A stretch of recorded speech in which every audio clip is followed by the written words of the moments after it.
This is how one of America's biggest charities, the Salvation Army, receives donations at its collection centers. It's the beginning of the process of getting the items to shoppers. It's donated, it's sorted, and then we send it to the store. If it stays in our store more than 4 weeks, then it comes out of our store and it is processed into our clothing bales, our textile bales. The compressed clothes are loaded into trucks headed to a textile dealer in Texas who sells the clothes on to businesses in Latin America. The charity uses the profit to help pay for its drug rehabilitation programs. It's not just clothes that end up overseas. People donate tens of thousands of pairs of shoes to the Salvation Army every year, and not all of them make it to the charity's retail shop.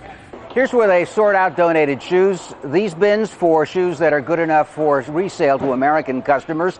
Over here are bins for shoes that are too worn out to appeal to American consumers, so they eventually go on for shipment abroad. And of course, shoes that are no good for sale anywhere, they're trashed. That's where Khyber Traders comes in.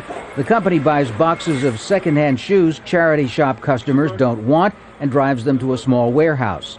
They're then sorted again into bags of women's, children's, and men's shoes and running shoes. The company's managing director says the decision to get into the secondhand clothing business was easy because their CEO's father was in the business in Pakistan. Once they came to the U.S., they wanted to do the same because usually the kids follow their parents.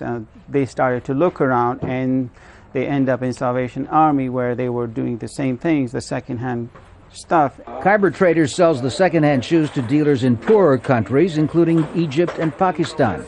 Khan estimates they fill about 60 shipping containers with shoes in a year.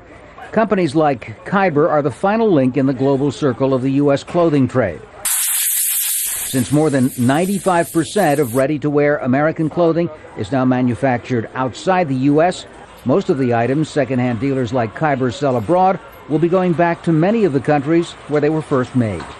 Tom Ackerman, Al Jazeera, Alexandria, Virginia.